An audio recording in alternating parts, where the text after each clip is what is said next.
Hi everybody, I am Husky Light. Thank you for stopping by. I've got a really special guest that I want to speak to tonight. This is Hildegard Gmeiner, and I apologise if I've just said that wrong. I'm going to let you introduce yourself. She is a beautiful, my name is Hildegard. Beautiful, wonderful soul. Go ahead. Go ahead, yes. Tell me about yourself. Well, Danielle, thank you so much for inviting me. Thank you for inviting me to be here with you at Husky Light. I very much appreciate it.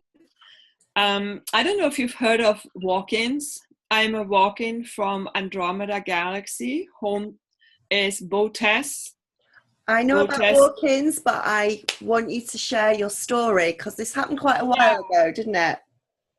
So what happened was I was a typical stay-at-home mom with 3 little children at the time, living with 3 little boys, and was married for about 10 years to the love of my life. And then after the birth of my 3rd child, my body suddenly collapsed. I lost a lot of weight, like it's very much overweight, like it's 200 pounds with pregnancy, and was full of water. And after the baby was born, I lost tons of water, like I already lost 60 pounds just a couple of days afterwards. And then in the 6 months to follow, more and more. And then in the spring of 1992, I had visited with the baby. So the baby was about 9 months old maybe. And there was a special occasion in Germany where my parents lived, and mom had said, come and bring the baby and visit. And there it happened for the first time. I was in a department store on an escalator, and I saw the blackness coming in from the right and from the left. And suddenly it was just pitch black. And then it was super light. And I realized, oh my God, maybe I'm dead. Yes, I'm dead. I was all excited because the 6 months before I've been through all sorts of tests at the doctors, and from one to the other, and it was the intestine, it was irritable bowel, and it was chronic fatigue, and it was this and that. And whatever medicine was given didn't really make any difference whatsoever. And so I was frustrated. And when it finally came down to me thinking I've been in the light, I'm now in heaven or whatever. I was raised very Catholic, and I had these notions as to what heaven and hell was like. And I suddenly realized I'm conscious, I can think. Yet when tapping down my body, because I wanted to cover my eyes, I realized I had no hands, I had no physicality. And in the distance, in the middle of this darkness, in the very distance, was this bright, bright light. And there was a voice speaking with me. And that voice made a lot of sense. And I thought, yes, I want to be like you. I want to speak my truth. I want to say what's there for me, and not always be quiet and be the good little listener. And so then there I felt this massive cashmere sweater kind of embrace. Like it was so gentle, it was so soft. I don't know how you can feel without a body, but I could feel, and I felt so loved and welcome. And I didn't even see like a physical body or something. It was just all very formless in this light. Yet we had a very fascinating intellectual conversation. And in my heart of hearts, I found myself agreeing all the time. Oh yeah, okay, I agree, that sounds good. Yet I can't recall the words verbatim what was spoken, right? So then I came back into the body. Like I agreed in the light that I was going to go back. Something along the line, the job wasn't quite finished. And I said, yeah, I'm really glad, because first I was all excited to be dead, but now I changed my mind because my oldest son is only 6, and who's going to be with them? If dad's at work and is traveling for business, and that's not going to be working very well for these kids. It's a very And logical conversation. oh yeah. And so then I got another one of these soft cashmere sweater hugs. And the next thing I knew, I was surrounded by people, the ambulance, and some lady told me I was in the back room of this department store. And I had just collapsed on the escalator and they were dressing my wounds on my hands and my knees and whatever. And yeah, that was that. That was one of those near-death experiences. Mm-hmm. And then another time I was back in, but I didn't really understand what was going on in the hospital over there in Germany. They said, you're perfectly healthy. You lost all your weight. You should be so happy. There's nothing really wrong with you. You're like skinny like a stick and women want to lose their baby fat. There's nothing to worry about. Well, yes, but apparently there was something to worry about because it happened again. I think it was this time in the fall of the same year. I was back in Toronto and I had the 3 children in the car. We had like a big van, dog in the back, the 6-year-old, the 4-year-old, and the baby in the car and the dog. At 11 o'clock in the morning, I went around, put them in the car seats. These vans at the time didn't have sliding doors on either side, just on the passenger side. And then as I walk around the passenger side, in front of the car, after closing the door on the passenger side, I see this sun doing something weird. Like it was 11 o'clock. The sun was not supposed to be horizontal. So there is this sun looking at me. I come around, sit in the driver's seat, and I look through the windshield, and I'm seeing this horizontal sunshine. Like it's almost like it was at eye height, which is not how the sun in Southern Ontario behaves in October. It just doesn't do that. And I remember starting the car and thinking, this is so weird. And that's all I remember. So I have massive missing time there. Mm-hmm. Because when I became conscious again, all the children plus my dog, a golden retriever who was young, like very young, and needed to be walking like every hour or so, mm-hmm. all of them together sleeping in the car in the middle of the morning, that would never happen. Like they wouldn't even sleep all together at the same time at night, never mind in the car. Yeah. So there's this van with all of us conked out in this parking lot. And when I became conscious again, I looked back. The kids are snoring. They were all alive. They were no longer breathing, thank God. Everybody was breathing. And I don't remember exactly what time it was, but I remember it was about 11-ish when I got in the car, because the idea was go home, do lunch, make sure the little one goes, and then the oldest one had to go afternoon kindergarten or something like that. They didn't have morning kindergarten. They had only a couple of hours in the afternoon or something. Mm-hmm. So anyway, there was a timeline that I wanted to follow, and yet something happened. The third experience, and there are many of them, but I'm going to give you one more, and that was when it's also in that west end of Toronto, in the subdivision we lived in at the time. There was a little one, the kids were playing on the sidewalk, and one of them was heading towards the road. And I remember wanting to run after him to catch him. And suddenly the lights went out again. Everything was black. And then bright light. I suddenly saw people in the neighborhood running together, looking at this body, which was mine, lying down. There was an ambulance there. There was my oldest son holding the little one, who was about 4, I think. So the oldest was 6, the middle one was 4. And the neighbor in a pink suit, like a business suit with short sleeve, was holding the baby, and they're all looking on very scared as this body of mine is carried off in the ambulance. And I remember thinking, what are they all upset about? I am here. Can't anybody hear me?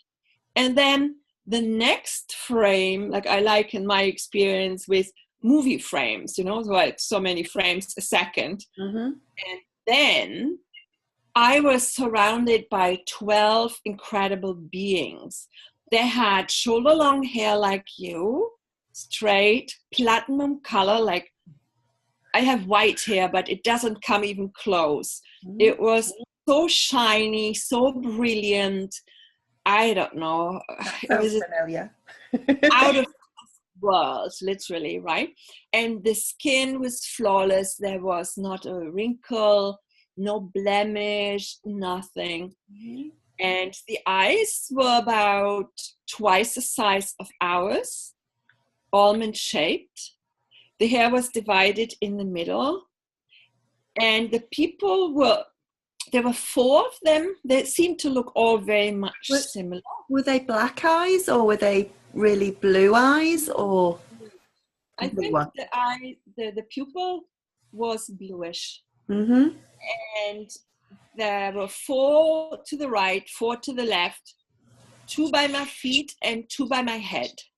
Okay. And the person who was standing closest to me on my right, while they were all looking at me, this person seemed to be speaking with me. But you see how I'm moving my mouth? Mm-hmm. He didn't, or she, I think it was a he, didn't move his mouth at all.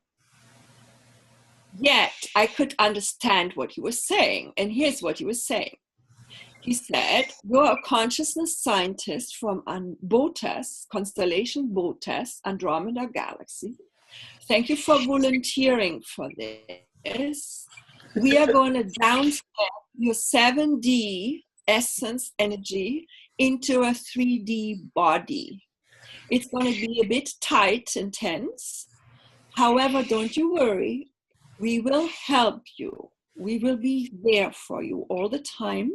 And you will come here regularly for you to be upgraded. That's how he put it. Now, in those days, we didn't have computers. We didn't know the MacBooks or the PCs. We didn't know, the different kinds of software programs. I didn't know about, if they would have said, well, we give you a regular software upgrade or something. But today we would say, I got a hard drive upgrade. So a 7D hard drive came into a 3D body that was only 80 pounds, had lots of health issues, and couldn't really cope with what was on the plate to begin with. And then when I awoke again in the hospital this time, the local hospital in the northwest of Toronto, I saw this man who was asking me what was going on, and I probably must have told them what I just told you, because he wasn't so pleased. He looked at the fellow across from him, which was my husband at the time, not that I would have known that, but as I was telling him, I'm a 7D Andromedan consciousness scientist coming into this 3D body because I have a mission to accomplish or something. No wonder they're thinking she needs some more Prozac. And I remember just saying, no injection, pills, right? Mm-hmm. I don't know why, but I didn't want injection. I wanted pills. And he pulled out this little notepad and gave a piece of paper to my husband, who was by my left. And he said, you can't possibly do that. I was in such an important meeting and, it's horrible. I dread these calls. Are you the next of kin of whatever? And I'm just going, what is wrong with these people? Like, it felt so not my world. Yeah. I could not relate to a lot of what was going on. And I had a little bit of a glimpse of what this was going to be happening to me, because it said to me, integration of this will take a little while.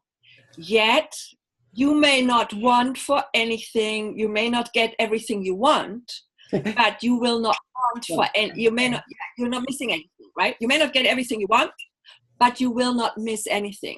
Yeah. You will get whatever is needed will be there. Don't worry about it. Don't get upset about it. Well, I was very upset, to put it mildly, because there I was in a world that I was not familiar with people who didn't understand a word I was saying. And I thought I was very well communicating what had just happened, but it didn't register on them whatsoever. And I got really scared as I was then told to go home with this person in the car. And we're driving along one of our 12-lane highways here across Toronto, and the cars are flying by me. And this person in the driver's seat is telling me all sorts of things, which didn't really compute, was not making a lot of sense to me either. So at the end of the day, I kind of felt I was caught in a body. I was trapped in this body. Yeah. And I didn't know what was going to happen. Like in my head, I was saying, get me out of here, get me out of here. I'm in the wrong world.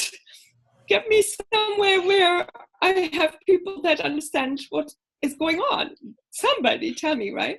And so when we got back to the little subdivision house where we live, the children opened the door. Mommy, mommy, mommy, what's for dinner? I could not compute any of this. And it just was very, very scary. Yet there was a voice called himself Louis Marr, and he said he is in charge of the walk-in project for the Andromedans. Now, he didn't really explain much. This is just what it was. Yeah. And he said, and there is Ashta Athena, and she can tell you about everything you need to know as a woman. And I'm going, what? And so he would explain, this is the water tap, you lift it up, under there, this is a stove, under the stove is a pot, and you take the pot and put it under the water tap, and you fill so much water, and then you bring it there, and you turn the knob, and you bring it to boil, and put the noodles, and, you know, and this is a lipstick, and this is from scratch. Everything. With everything. Everything. And it was, the confusion didn't last all that long, like it seemed in a couple of weeks, some of the memories as to, oh yeah, this is my husband, these are my children, I'm a stay-at-home mom, I have family overseas, like things did come back. The memory, because I was taking over the databases of the soul aspect of the same soul, apparently was my soul. It was not a foreign soul that came in, it was just an aspect of myself that came from 7D in the future back into this space. And it took me about 20 years or 15 at least to piece things together, because in those days I wouldn't do anything what my journal wouldn't say. So I would run around with a notebook all the time and I'd say, oh, I feel so panicky, I don't know what to do. Oh, this person said this and this, what am I going to do? Like I would actually go with the journal in the grocery store and write things down. And I'd say, so what do I need to shop for? And how do I know what is what? And then I would write down to the left, the yellow thing, the bent one is a banana, and this is really good for you and you like it and the children like it as well. And then once I'd written this, I would take the banana, put it in a shopping cart. That was just initially. Over time, as I trusted, because I didn't trust what I was hearing, I thought I was having a mental issue, really. And so I thought, well, if I write it down and I read it in a couple of minutes and it still makes sense, then maybe it's safe to do it, because I was very frightened of everything around me. And then over time, I could stop that. I would only, you know, when the kids finally were asleep or somebody was in school or I had a little bit of time to myself, I would just say, okay, so how did this day go? Like, is that okay? Like, is it the right thing to do? Did I do this correct? I'm wondering whether that was the right thing to say, or, you know what I'm saying? It was kind of you are in theater, you're on a stage, and you're doing a certain performance, and then you ask your producer or your choreographer or whoever whether it was satisfactory. And so I lived with this journal writing for quite a while, but it wasn't until, I guess, about 10 years in or so that at this point I already had separated from my husband, because there were worlds between us. We could not stay together. The whole Catholicism thing made no sense. The food, we were used to eating the typical German meat and potato and Black Forest cake diet, and have beer with a dinner or glass of wine. That didn't work for my body. And I mean, my poor husband, I mean, imagine your loved ones, whether it's your partner or your wife or your husband or whatever, comes home one day and empties out the fridge, cleans out the bathroom, and says, these are all neurotoxins. You can't have your shaving cream, or you shouldn't do this. I mean, what would you think? Yeah. Of course, you think this is off the rocker, right? Mm-hmm. And so that was life at the time. And I felt super guilty of leaving the fathers of my children, and like my religion, my everything that I, as a German brainwashed person, knew to be right.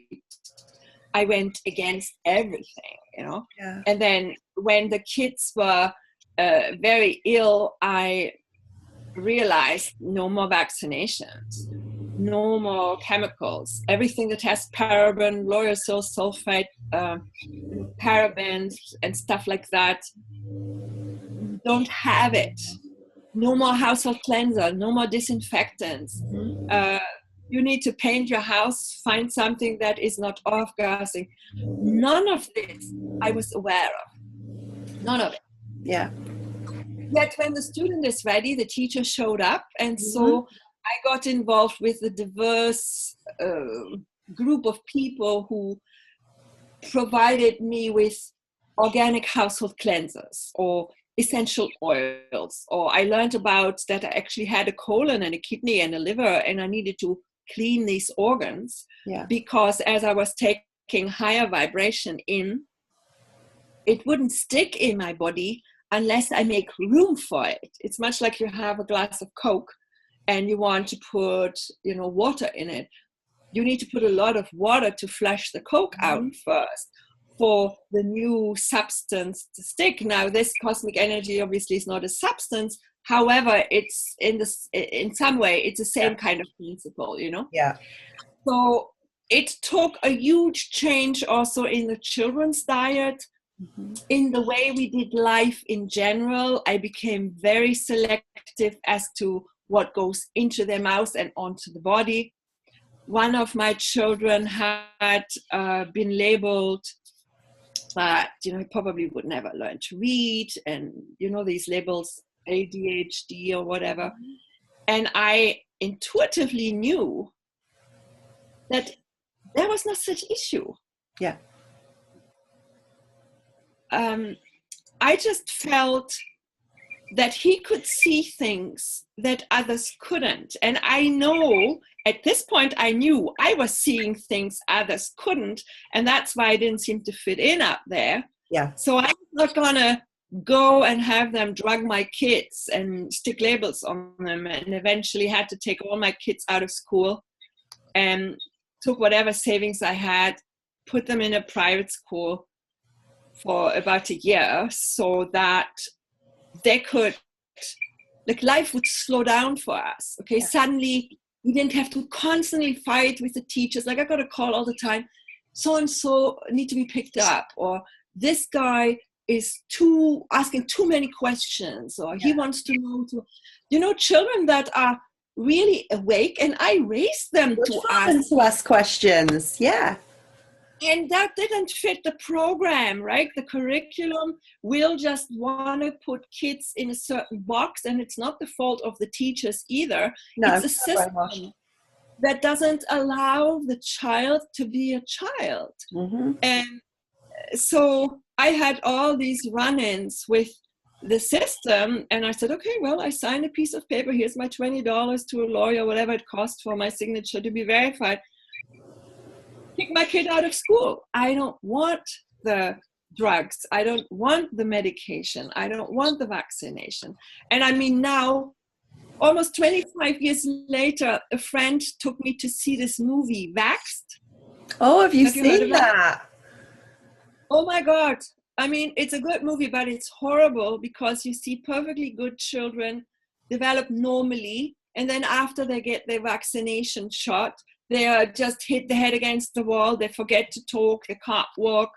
The trauma and the pain it causes to people, I don't know. I have my own little story, but that's a totally different thing. But I'm glad they brought that film out to bring awareness. Yes, absolutely, because I was even accused of being an irresponsible parent, and it's still going around. You know, at the time I was for a while a single mother, and the fact that I was a single mother, that meant, you know, there's something wrong with me, and I had to just constantly have to put up with derogative conversations of people who had no clue what they were talking about. In fact, when I was first coming across your website earlier this week, I listened to one of the ladies you interviewed. She regressed people. Mary Rodwell. Yes. Mary? Yeah, the new human, Mary Rodwell. And she talks about the children. I have to tell you, I've had tears coming out of my eyes. I know. She's such an amazing woman. Like I would have taken my kids to her. Yeah. She is very, very aware of all of this. And that we need a new way of teaching. We need a new education system, because these children are now, there's so many children that are coming in that are already awake now. Luckily, some of the children that are maybe not awake yet have got parents like us who are awake, who can sort of put our foot down and say, no, we're not giving them vaccinations, we're not giving them drugs or anything else. So a little bit encouragement and nutritional support, and eliminating, for our family at least, eliminating the obvious toxins. Yeah. Get away from processed food, get rid of the food coloring, the MSGs, the whatever. You know, nobody needs cheesy sticks for lunch, really. No. And foods with food color red and green and purple and orange, which are known to be neurotransmitter killers, you know, or at least disruptors, if nothing else. So I'm really glad to say that with the guidance of the A's, as Alex Collier calls them, the A's, and I have no idea whether you've heard of Alex Collier. Yeah, I love him. He's brilliant. When we first got internet, I don't know when it was, 98, 2000, because we lived in the country at the time, and it was not like you're living in a big city like Toronto. I eventually left the big city, moved to the country, and we didn't have internet. And when it finally got internet, and I came across the website of the Hashtag Command and some of the work that Alex Collier already had put in the internet, I cried so hard. I said, yes, my hero, you know. And it's so true, because a lot of the anyone's not seen Alex Collier, please go and find him on the internet, on YouTube, because he's just amazing. He's in contact with Andromeda as well. Yeah, he has monthly webinars, and he really tells a lot of things that resonated with me, because as the years went by, Louis Meyer is not a man of many words. He just shows a little bit, and then I have to do the research, and I said, why can't you just tell me? I mean, you're so much smarter. You're from 70. Tell me everything. I will take note, step by step. He says, no. Yeah. You people have been hoodwinked at a time. Yeah, no, but he said, no, you, planet Earth, have been told what to do by far too long. The point is, you are going to listen within, and you're going to do what feels right. Feelings are the language of the soul. The soul hooks into your higher self, mainframe, whatever you want to label it. And all the knowledge of the universe is available to everybody. So there's no point in me saying, this is how it's going to be. And he never told me, this is how it's going to be. What does it feel like? When it feels good, do it. If it doesn't, do it. Now, he didn't tell me to be irresponsible. Like, I don't feel like getting out of bed. I don't feel like changing my baby's diapers. I don't feel like paying my bills. No. You have to be responsible to others. Yeah. to the commitments you make, but very responsibly make commitments in a fashion that you are not overburdened, which was my biggest issue. This 3D body was destroyed literally because the essence living in it lived in the fight and flight. So it was fear-based operation. And when you're in your reptilian brain, then we do not have access to the midbrain. We do not have peripheral vision. We are just continuously expecting the most horrific things to happen. And as we not know about universal law in those stages, we just run like a rabbit in the wheel.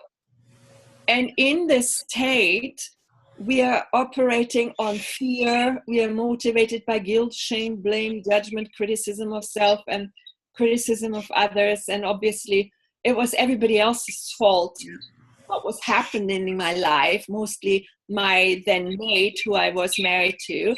And once I realized he was actually doing me a massive favor, and not even that, he and I actually had engaged in this dance long before we came into the body. A lot of things changed, you know. Donald Neil Walsh has a beautiful book. It's called The Little Soul and the Sun, or The Little Sun and the Soul, something like that.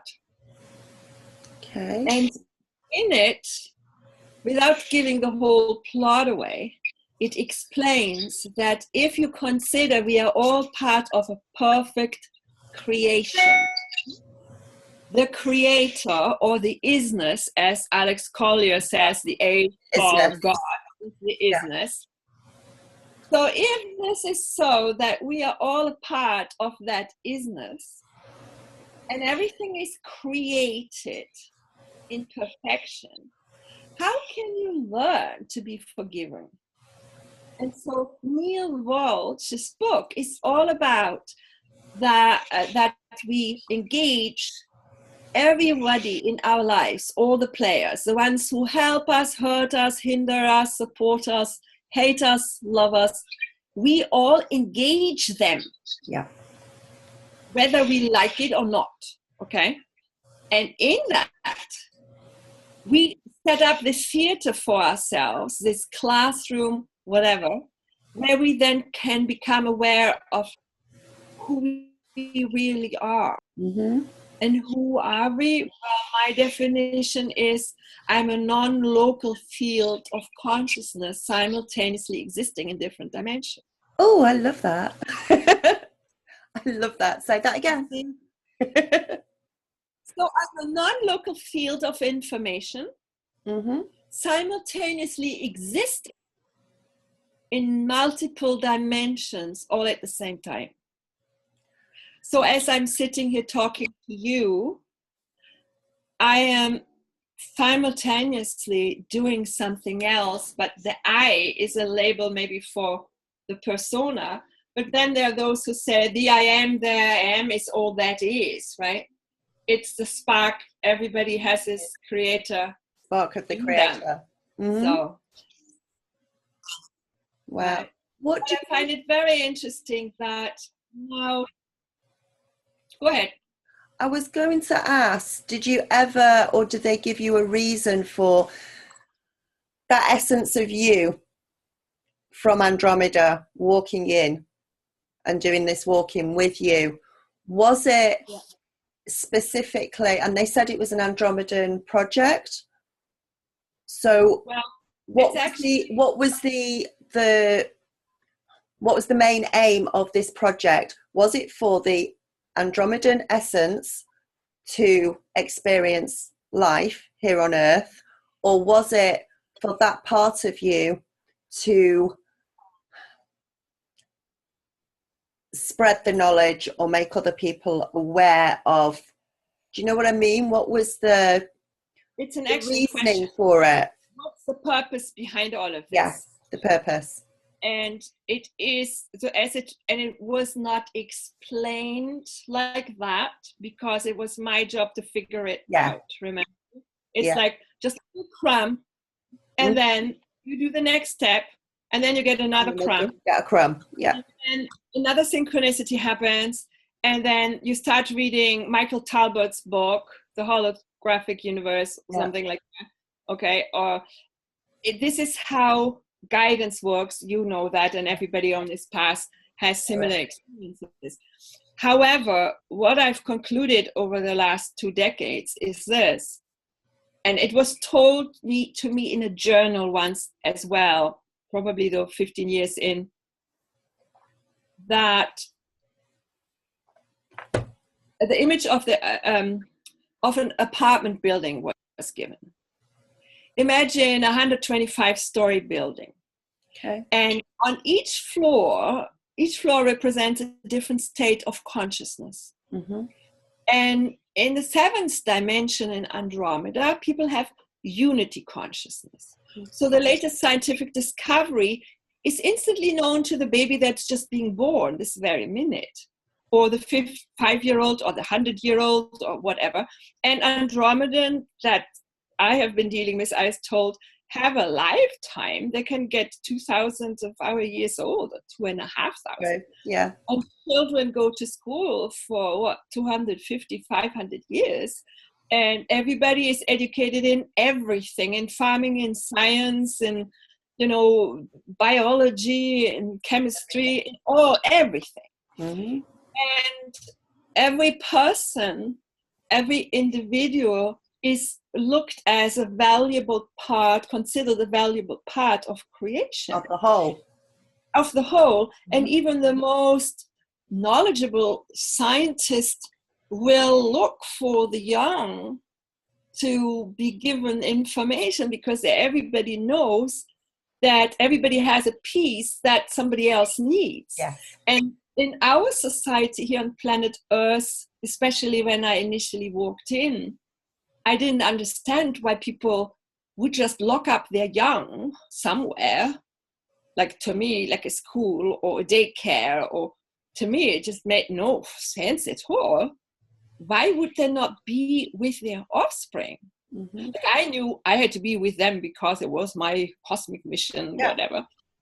But at the same time, I also felt, everybody needs to go to work. I need to go to work. Maybe I need to find some whatever, freelance translating or whatever to do, right? Mm-hmm. Because I didn't really understand. In Andromeda, apparently, nobody pays for anything. Food, shelter, everything is free, energy is free. You donate a certain amount of your time about what really you love to do. Yeah.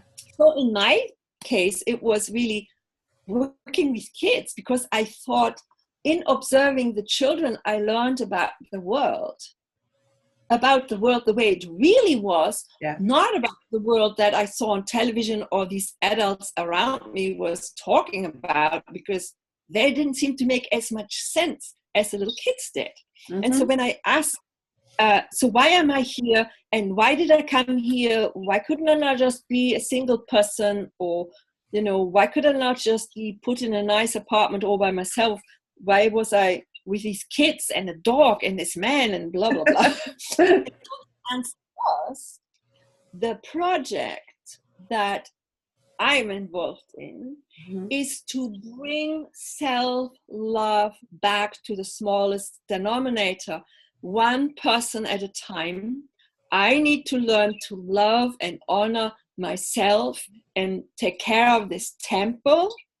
And in so doing, I will be able to love these children, my mate or whoever is around, and treat them with respect, kindness, patience, tolerance, acceptance. I may not understand them.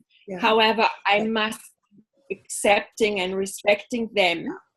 And in so doing, I was grounding more and more of this high vibrational cosmic light on the planet.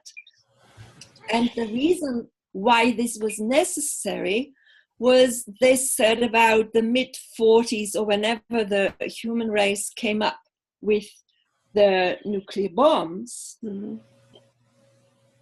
it was like the kids lit the playpen on fire. So people on the planet are not in unity consciousness, obviously.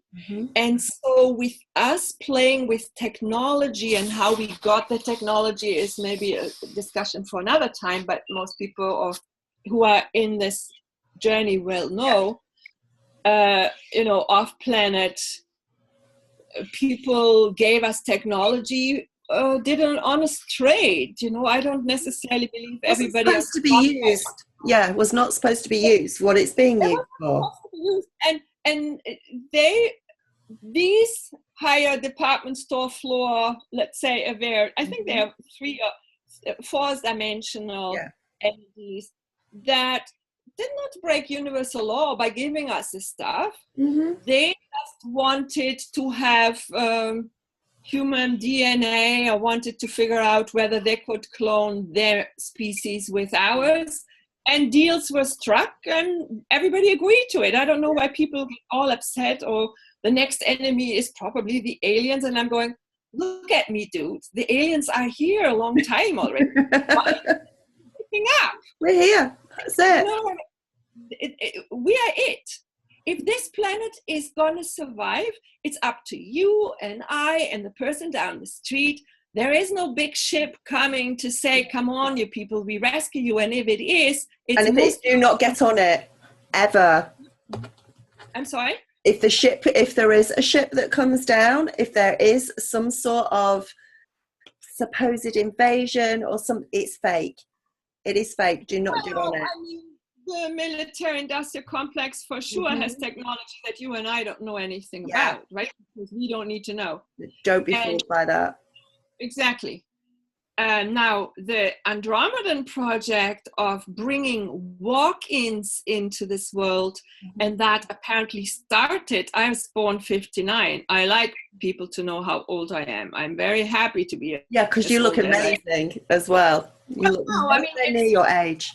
Before walk-in or after walk-in, like if you consider I'm only born 1992, obviously I'm a little bit younger, right? Because that's when I was born.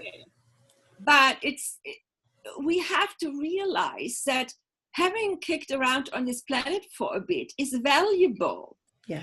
Because people who have been here longer have seen more.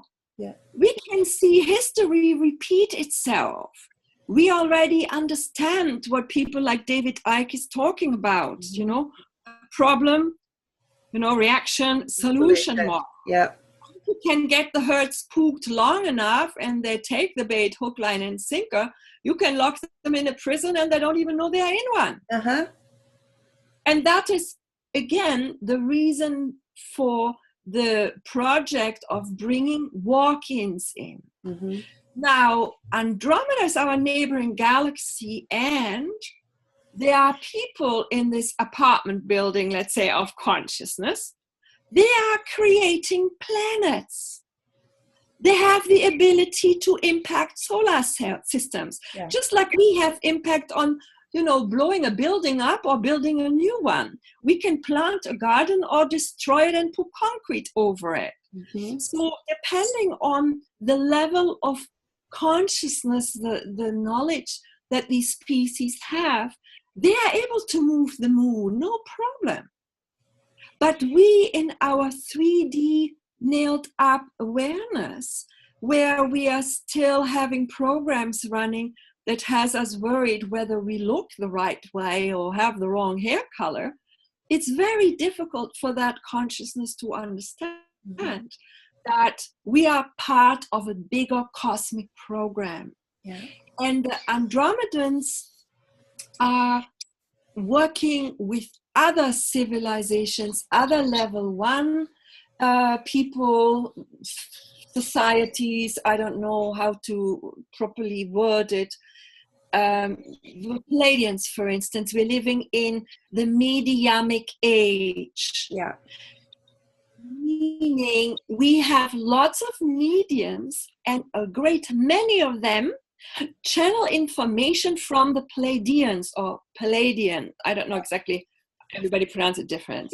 However, Palladians have apparently reached unity consciousness 200 years of our Earth's time ahead of us. So I would venture to say they are the grade 1 students. Congratulations, we are still in the playpen, trying to play with the matches and burn it up. So that's when the big brother, and this is a positive big brother, like I had 3 boys and a daughter. So when the youngest was still 3, the older one could already pick him up and carry him down the stairs and sit him in his high chair and, you know, get him ready for dinner. Or if I had somebody who was already 16 and could drive a car, he could have taken his siblings in the car and drive them somewhere. The same principles apply. What is going on here on the planet is the same cosmically. Yeah. We couldn't have it here. The systems, the way we do things, how a family is supposed to work. Yeah. It's coming from somewhere. And so when the threat was to the entire cosmic world, that we were going to have a nuclear meltdown and the planet was blown to smithereens, many councils, the Andromedan councils with many different civilizations came together and said, what are we going to do? And one way of not interfering with our own process was to bring walk-ins in. Yeah. And the shout went out to whoever, and people volunteered. Who's coming down? And what is so humbling and miraculous, even though it's not a miracle, because I was told 20 years ago, raise these children to the light. You have 2 missions. Raise these children to the light and then tell your story. And I'm like, what does it mean? What does it mean? And why would anybody be interested in my story? Like, it's just so weird. And people told me, you know, I'm not really so sound. Why would anybody listen to me? Do you know what I mean? And yet, as many people on this path have said before, being authentically me and truthfully telling what happened and how I struggled and how I'm coping. And now the struggle with me is to find the courage to do what you do and to share what I've written and finish the writing of the story and put it out there, and it all will come. And what he journaled, or what I journaled so many decades ago, is now a reality. It's fantastic. Yeah. It's just, to me, that is happiness, deep soul felt happiness. And when I registered a long time ago, I was writing in my journal, and it said, you have to start something and call it higher awareness. HIRE, awareness. And I think, and what is that? It will all come in due time. So over the last 2 years or so, I've been working on this website, right? Higher awareness. And I don't know anything about marketing and whatever. It's just content. And whatever I felt like, I put up there. And I have a background in international trade and languages and interpreting, but then also did broadcast journalism. Yeah. And somebody in Toronto has an online TV station called thatchannel.com. He said, why don't you come and do some interviews, and, you know, we'll see. And I had people come to me just like that to want to talk about these things. And then I was invited to speak at the Alien Cosmic Expo, which is an annual event here in Canada. It was last year in Brantford. And when I got there and I said what I said, the people were just, wow. Like, I had so many people come to me afterwards and say, listen to what happened, listen to what happened, listen to what happened. And then I met Grant Cameron, who I think you know as well. He started the Experiences group in Winnipeg, and he has the website President's UFO. He was initially working to get the US president confidence to talk about all of these things. And then he realized, no, that's not what it's at. He needs to encourage experiences, because when we all start speaking up, the messages coming from the experiences is so much more powerful, and that's going to be disclosure than waiting for any kind of, puppet politician to say something. And it is profound, because I then got encouraged to start an experiences group here in Toronto. Yay. And we meet once a month, and the people coming together and the stories people are telling is fantastic. And it is a very much a growing community. Yeah. And somebody I think which would be lovely for you to speak to also is Susan Hansen. She is the author of the book Dual Souls. She's from New Zealand. Mm-hmm. And she was also a speaker at this year's Alien Cosmic Expo here. It was in Toronto this year. Oh, okay. And it was fantastic when she shared her story. I, again, had, oh my God, this is so amazing. like my experience, Well, if you've got their, you'll have to sort me out with their details later. And yeah, so I hope I answered your question. So the Andromedans are simply from a higher dimension, have higher education, spiritually more evolved, technologically more evolved. And the reason why I'm saying nobody is going to come from outer space and capture the humans or blow up the planet, because if that was their intent, this planet would have gone down the drain long time ago. Exactly. Okay. In fact, I much believe, based on what I've been learning, that there are very uniquely focused ships with technology close to the planet that have been actively working, not interfering, yet working through people that are incarnate here on Earth, and have done cleaning up of the waters around the Fukushima plant. They have worked with seismic activity. They have done adjustments to protect the human species so they can evolve, because what we are going through, I believe, is a normal process. Yeah. We are coming out of the Piscean age into Aquarius. Yes. So if you look at the 360 degrees zodiac, every I think it's 26. 26 years. Yeah.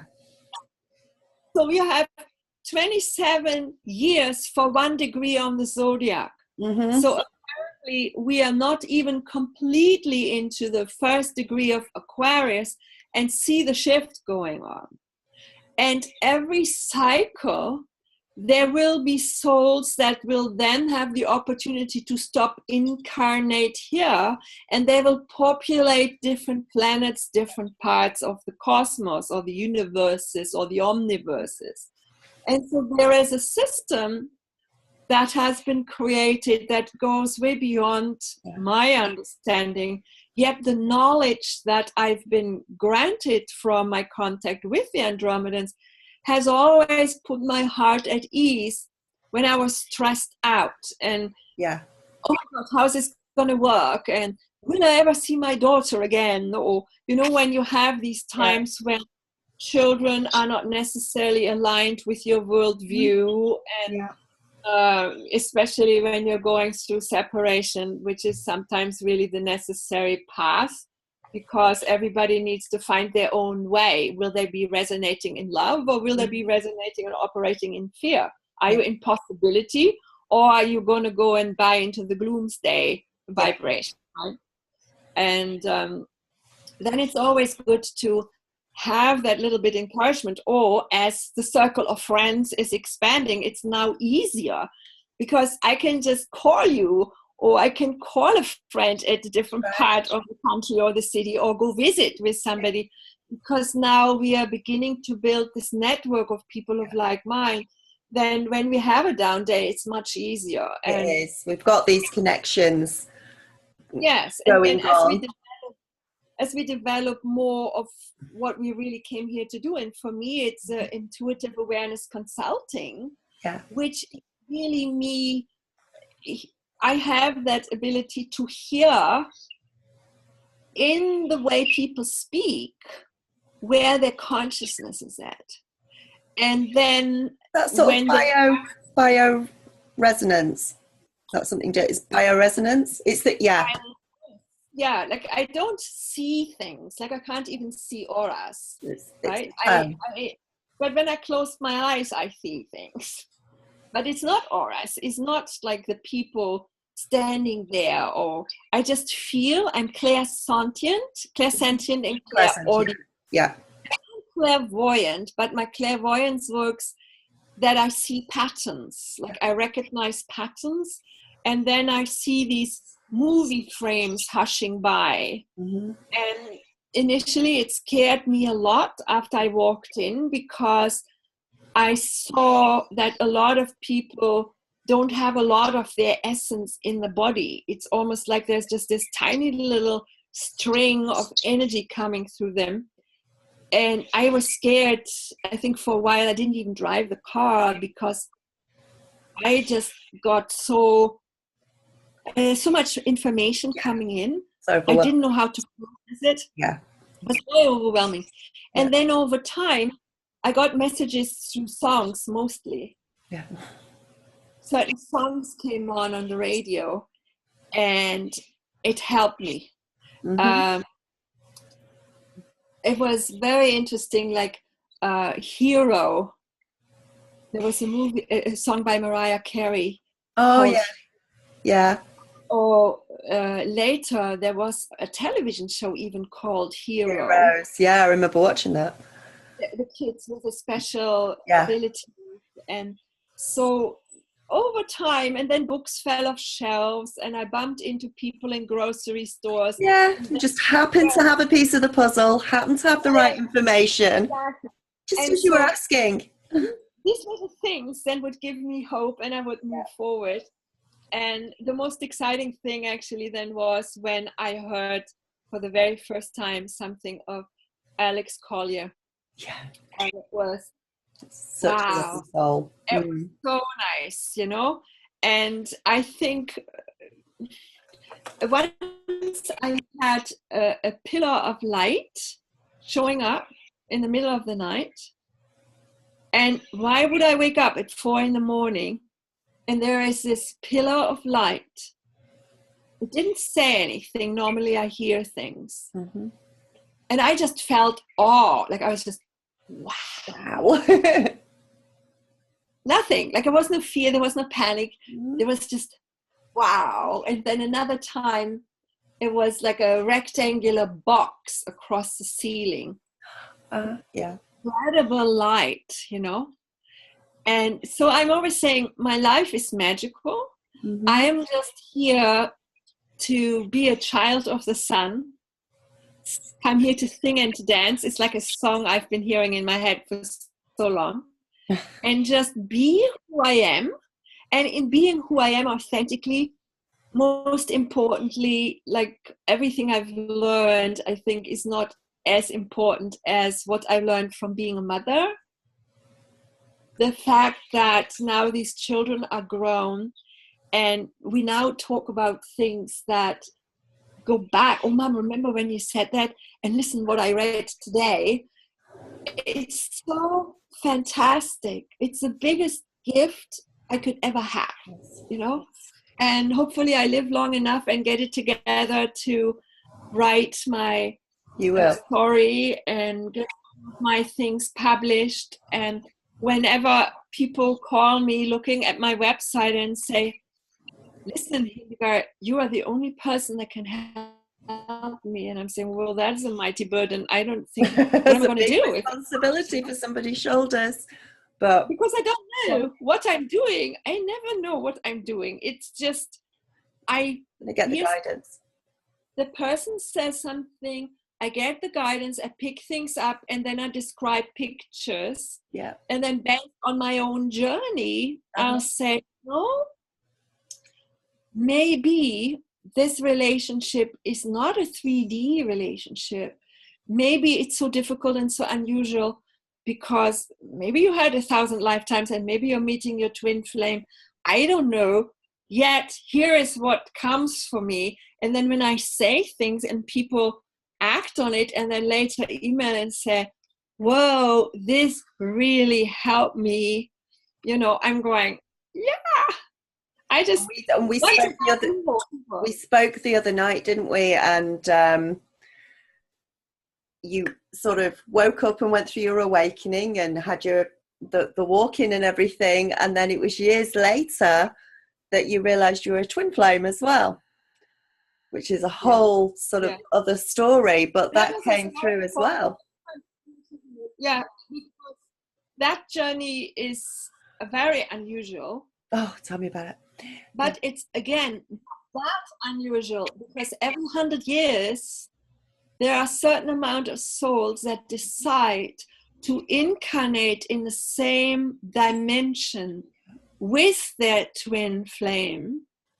And when you look up in the history books, they not always live together like husband and wife. They mostly are from different cultures, different parts of the world, different socioeconomic and religious backgrounds. And the individuals have to break down a lot of old programs to actually be able to relate, So, and a lot of them have just made a contract to be there for each other, to trigger each other, to set them off on the journey. And to also encourage the jobs, help each other overcome one's doubts.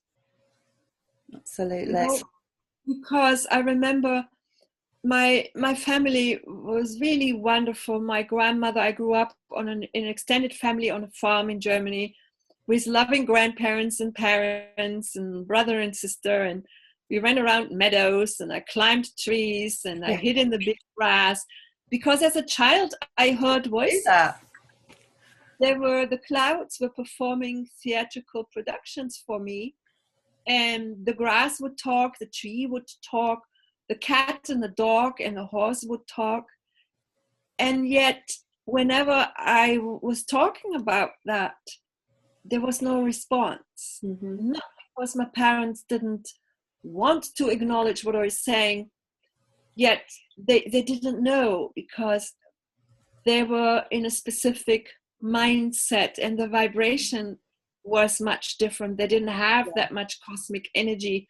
Right now we are aligned with the galactic center, this great central sun, etc., etc. And we get a lot of information coming that they didn't have and they were not supposed to have for their incarnations, right? So I always say the minute we can learn to love and be grateful for our parents and all the good, the bad, and the ugly, because they got us. We all stood on the shoulders of somebody else. And I just have that only desire that I can be the best shoulder to stand on for my kids and others to stand on. And, do the best I can to make a contribution to help people, especially the young children, because it breaks my heart every time I hear children commit suicide, it's incredibly young age because they feel not understood. They don't feel they have a space. The adults make no sense. I can very well relate being a 16-year-old that the world around me, I thought all the adults are crazy, but I didn't really understand where I was getting my information from. And it was very difficult as a teenager. And then I stopped listening to my soul, became the workaholic, wanting to be perfect, the perfect house, the perfect hair, the perfect this, the perfect family. And I got myself to a point of heart attack before I was even 33 years old. And when I see around me a lot of young women today still doing it same, do that, and I feel there is so much work I have to do, create women's groups and talk about pregnancy and childbirth. It's not a disease. I had 2 horrible ones and that were medically managed, and they did the best they knew, but they don't know much about childbirth and labor and delivery. They should leave that to the midwives. Women be surrounded by people who know what they're talking about. Mm-hmm. And so there's a lot of things that I feel I still need to make a contribution, and I hope I have enough time to do it. Gosh, you will do. You absolutely will do.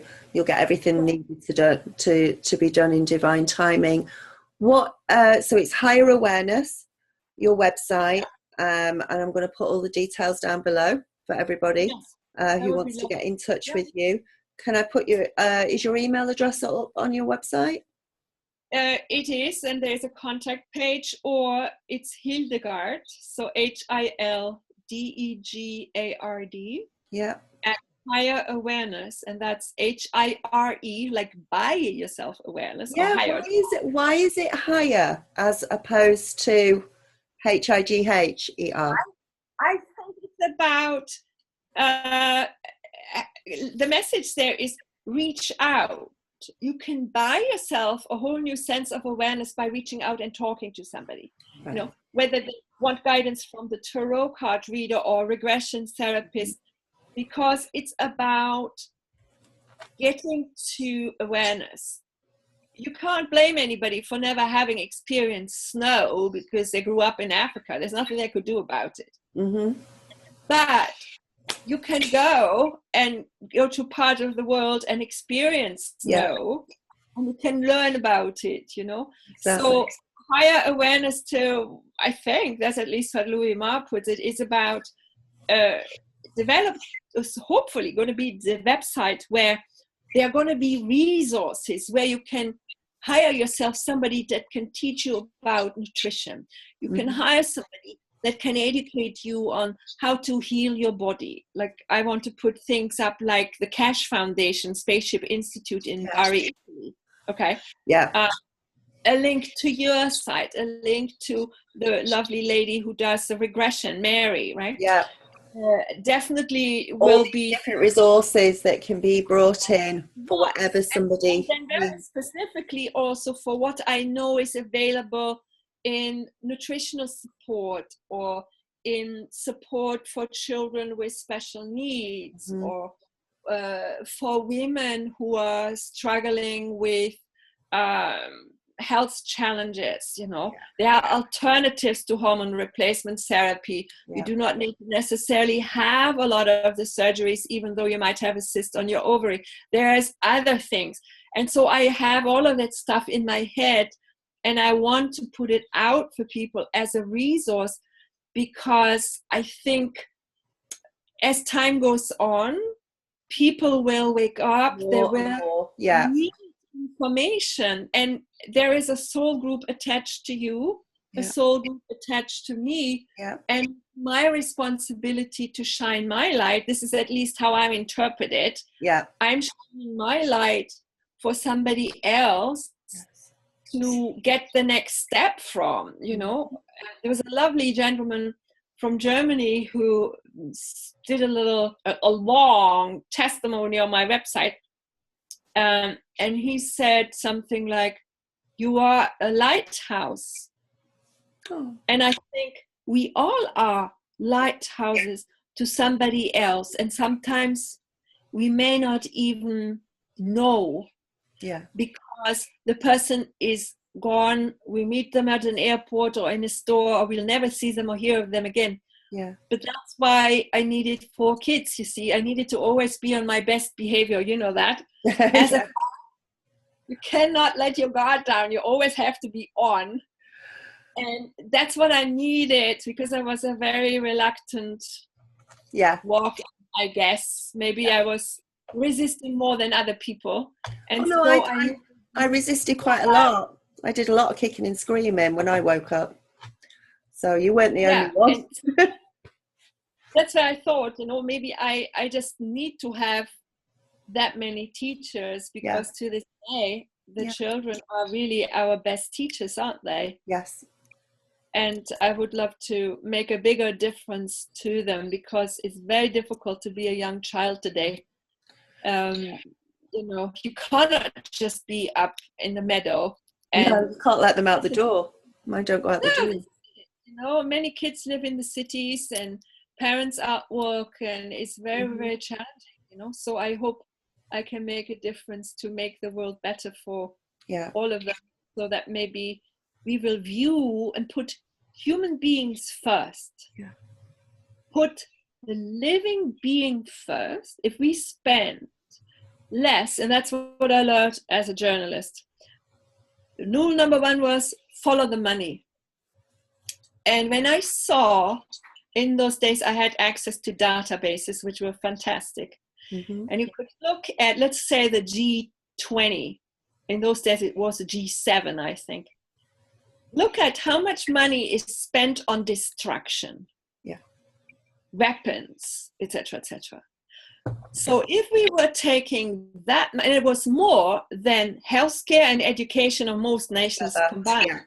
Mm-hmm. So if we can get to a point where we will use all our resources, and all the awakening people will stand for lunches in school. If mom and dad have to be at work, there has to be a warm meal in the middle of the day for every child on every planet.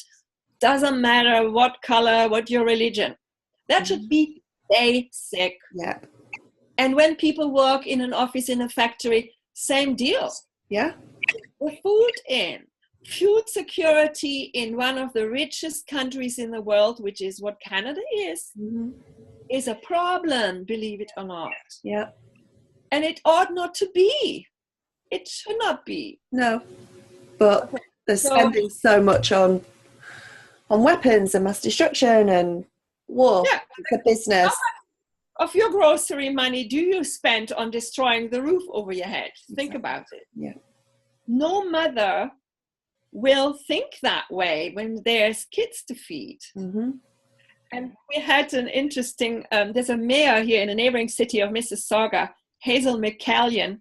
She gave an interview once, and I was in a radio station at the time, and I got to edit it.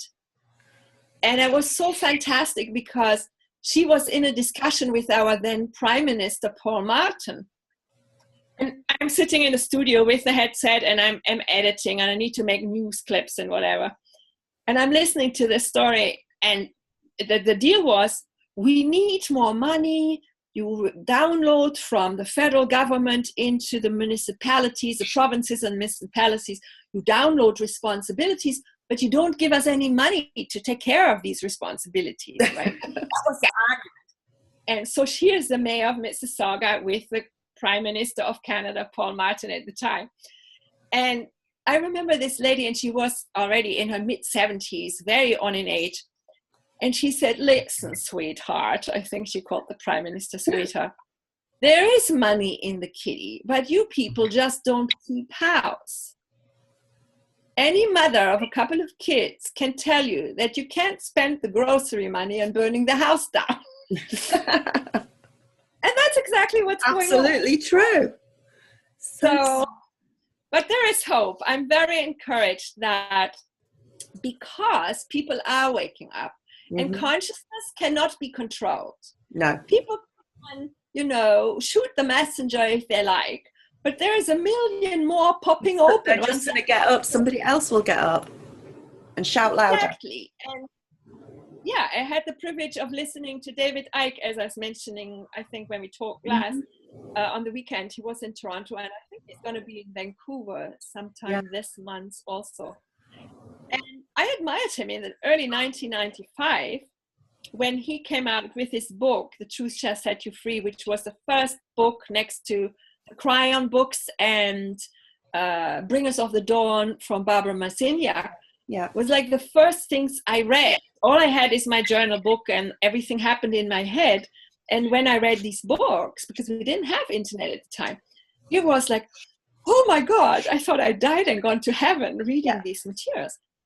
And it's fantastic to now see it's the next wave. We are the ones who have to continue the work these courageous people have done. Absolutely. And then pass on the torch to whoever is inspired there, Yeah. All in divine order. I think we are living in wonderful times, provided we come from a loving heart. Yeah. Where our thoughts and our energy goes, focus goes, energy flows. And we are very powerful when we are in our center and we do not allow fear and worry and guilt, shame, blame, and hatred to occupy our heart, yeah, be loving. And that's a children's story that I wrote in 1984, shortly after I walked in, actually, when I didn't know what to do. And I asked for somebody to come and help me. And at the time I was in a small house here in the east end of Toronto, living alone with the kids. And there was this massive hand shaking me in the middle of the night and told me to write the story. And it's a children's story that has been in the closet, which is hopefully going to see the light of day real soon.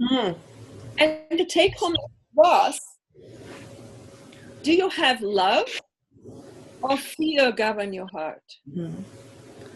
It's got to be love. I see you have is it a wolf or a dog in the back there? Yeah, it's a wolf with two. There is an indigenous story of 2 eagles. Well, there is a story in the indigenous tradition of the 2 wolves. Which one do you feed? The one you give it hatred, resentment, negativity, or do you feed the wolf that is loving, compassionate, tolerance, appreciating, that type of thing, you know? So I think all it takes is the people of the world to change their mind. Yeah.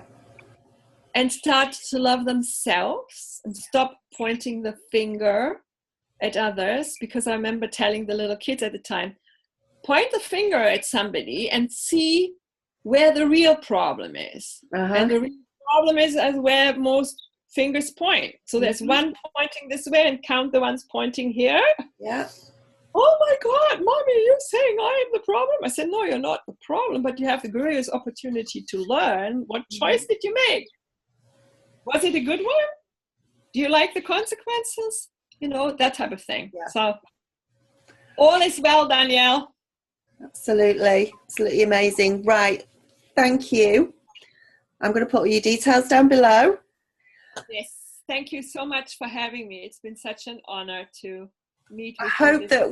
I hope that I can have you on again, actually, because I'm sure we will get some people in touch with you that maybe want to try some of your services or just have a chat with you or get in touch with you, and we'll get that sorted out. This is just a little bit of an overview, and I am still in the process of learning the next steps because there's a lot more to do.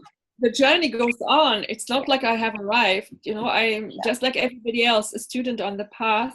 Totally. And I just want to make sure that I do whatever I can to leave what I know behind, because with it all being in my head is not going to help very many people. So this is you need to get that on paper. You need to be writing those books. Absolutely. And you need to get it out, and I'm sure it would do extremely well. But you've got the support of, you've met me now, you've got my support, and you've got probably every subscriber who watches this as well. Thank you. And you know what is exciting? I watched Ray Hernandez's conversation with you. Interview. And I know of Ray. Yeah. Because a little while ago, probably already a year ago, and before I even heard of Tanya, I was in touch with the Center for Neotic Sciences, and I already had filled out one of their surveys, the initial one, and then I think earlier this year in the winter time, or was it last year already, I got the 70 question thingy. Yeah, that's what I got. And I always wanted to connect with them because